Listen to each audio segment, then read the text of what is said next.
By definition, military production output is not real wealth.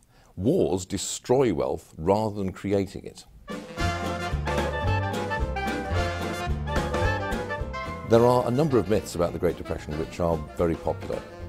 The first is that Herbert Hoover was a do-nothing laissez-faire president who simply allowed unemployment to rise and was responsible for a total economic collapse. In fact, this is the opposite of the truth. Hoover was an extremely interventionist president, and one of the main reasons why the Great Depression became so severe was because of the active and interventionist policy he followed. In particular, his refusal to allow asset values and wages to find a natural clearing level. The second myth is that the New Deal saved American capitalism and brought the Great Depression to an end. The historians generally do not believe this anymore.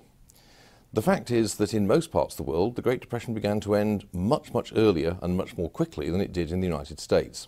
In Great Britain, the Great Depression was over by 1933, and Britain in fact enjoyed very rapid economic growth from 1931 onwards. In the United States, by contrast, not only does the Great Depression go on for more than a decade, it in fact actually gets worse, and by 1937 the level of unemployment in the United States is as high as it had been in 1932, but in addition the federal government has built up an enormous debt.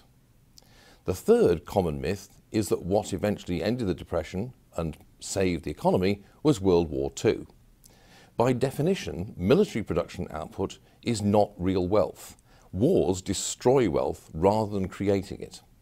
In fact, if you look at the figures for American economic activity and you strip out the war effects, as people like Robert Higgs have shown, what you can only conclude is that in fact the Great Depression does not really end until 1947 or 1948, and that the war simply conceals or covers up the continuing low level of real wealth creating economic activity in the United States.